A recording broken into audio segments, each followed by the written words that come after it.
it's based on what I learned in the Birthlight school and on the experiences I had with other teachers. Somebody taught me, a wonderful French teacher called Dominique Cazot taught me another hormone yoga sequence. And then my own, experiences with myself and my students, and a lot of reading that I did around the subject, and then all the people I met who had opinions and ideas. And so because I'm inherently lazy, I don't like to repeat myself all the time. So I thought I'll just put everything down in writing, have a couple of good photos and graphics done, and then I'll just shove that into people's faces when they ask, because they all ask the same questions all the time.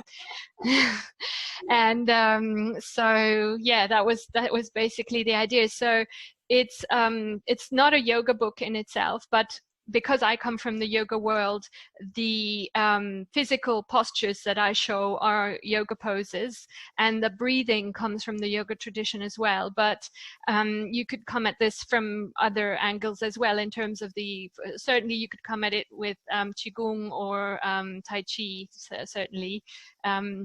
So anything that's moving the body with an idea of moving the energy in the right way and breathing in the right way, strengthening you, but at the same time calming you, and, calming the nervous system and sharpening the mind, and improving the posture, better breathing, as we've already noticed. So this is for the practical poses that are shown in the book, and also on my YouTube channel I show them there.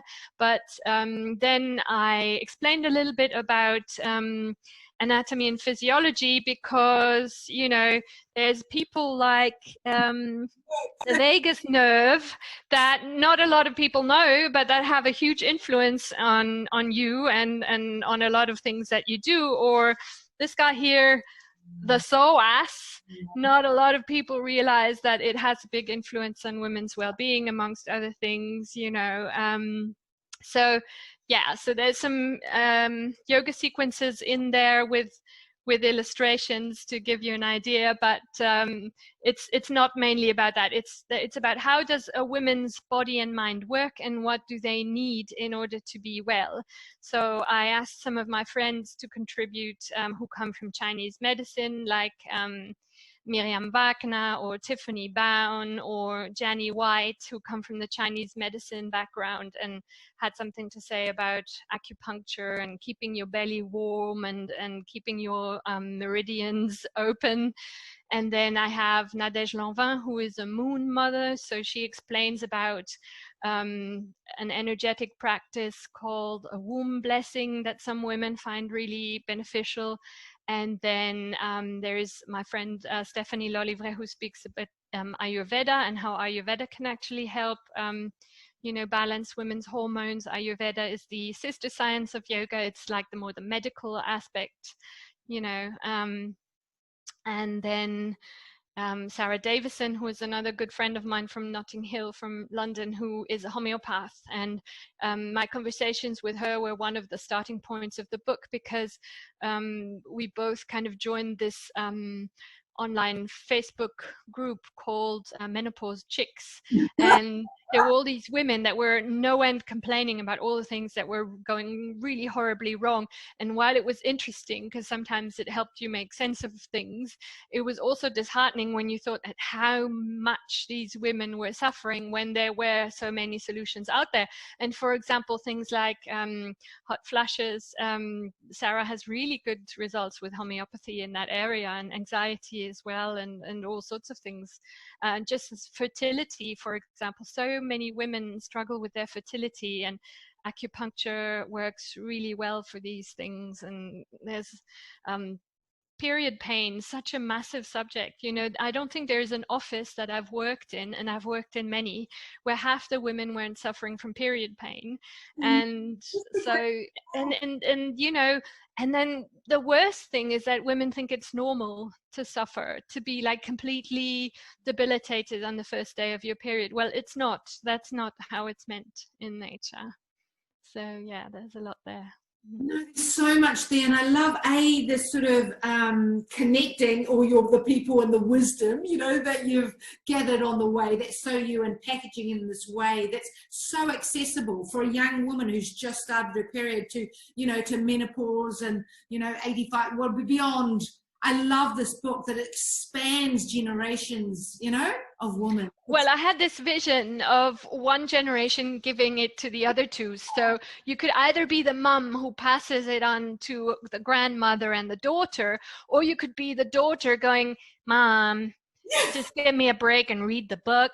Or you could be the grandmother giving it straight to the granddaughter going, Child, your mom is going to tell you the essential things, but they're all in here. So, these things. What you do in that book is that it's this one again, once again, this adultness, I'm talking to an equal, your own body. And if you were exploring it, here's some questions that you may want to ask yourself or your practitioner. It's really enabling and empowering, really. That's the idea. Knowledge is power, It's so true. Roy White, he talked about, I did podcasts, I think he was 8, and he just talked about the natural way of being, just to stripping it down. And you're like, I know your value of that sort of simplicity, but there's a depth behind it, but also there's for example, movement. We don't actually, if we talk about getting population to do exercise, but actually just movement, if we reword it and it becomes accessible, doesn't it? I don't have to have a exercise regime. It's just about different movement or... Yes, I find that a lot, for example, in the Anglo culture, there's a lot of focus on having an exercise regime and all of that, and whereas really what your body needs is certain movements.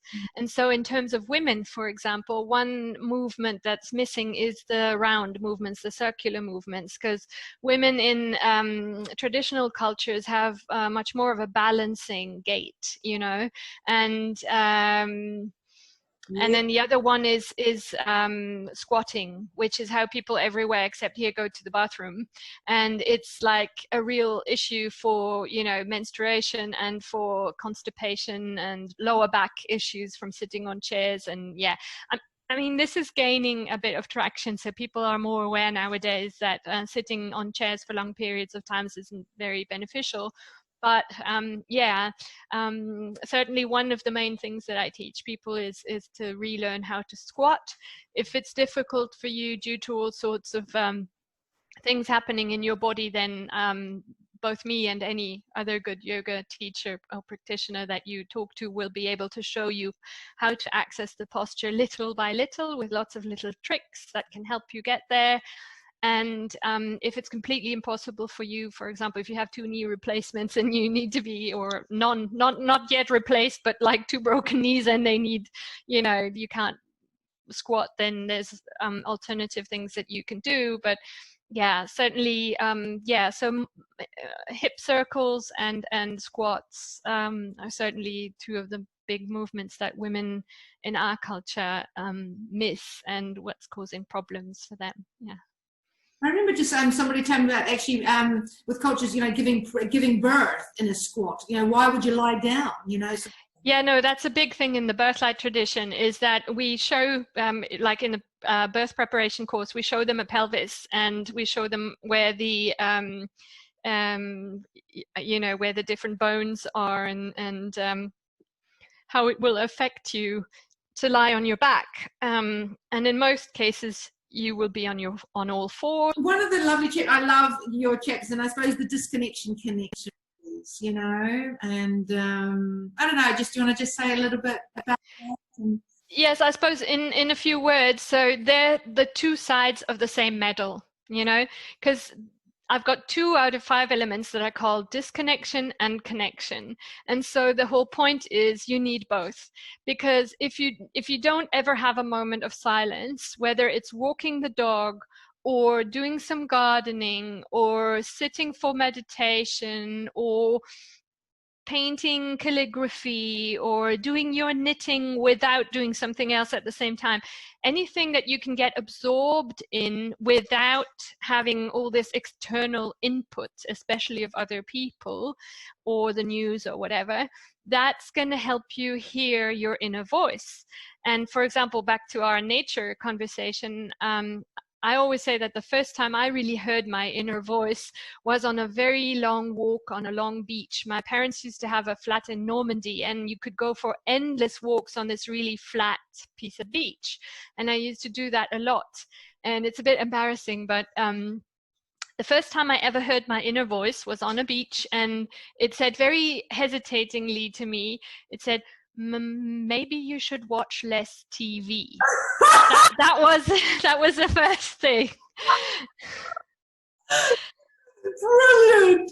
Very wise in a voice. Yeah, because at the time, as the political scientist and translator that I used to come home and watch the news in 4 languages. So the 7 o'clock news in German. Not too much.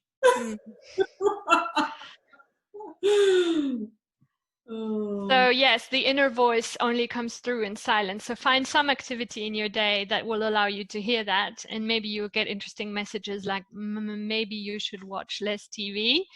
And so wise, darling. So just that silence, it's the only way you can listen to your inner voice. Mm-hmm. And how often are we into that silence, drop down to that? Yes, in our culture, yeah. Mm-hmm. And then the other side of the same medal is connection, and that's something that you see a lot, as well. Is as humans we have evolved in tribes, and there might be the shaman up on the hill who does his own thing because he needs more time to listen to his inner voice, because that's his job and where his talent lies.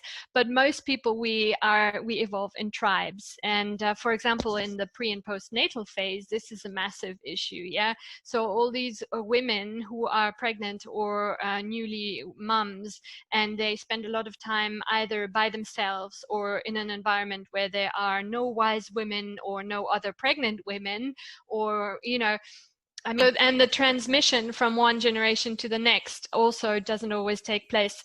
I had a very big experience of that in London always, because I was teaching in East London, pre and postnatal yoga, and it was amazing. I loved the community, and I'm still in touch with many of the women who were pregnant and then postnatal in my classes, but they were from everywhere in the world. There were some Chinese ladies, some Indian ladies, there were Italian, Spanish, French, Polish, Hungarian, Russian, what have you, and they were all having their baby away from their home culture.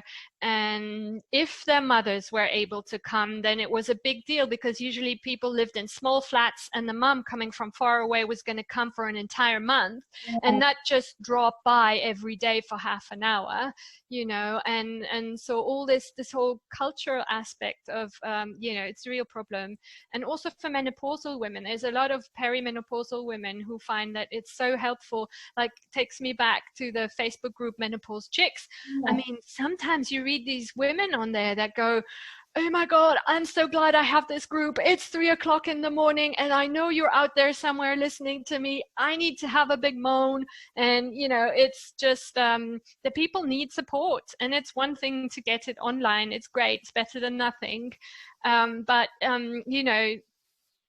there's something about getting a hug. At the moment it's difficult, I know, but a hug or a voice or seeing somebody or having somebody just offer you a tea or a flower or a pat on the shoulder and just being there with you, that makes such a difference. And it's normal. We're tribal humans.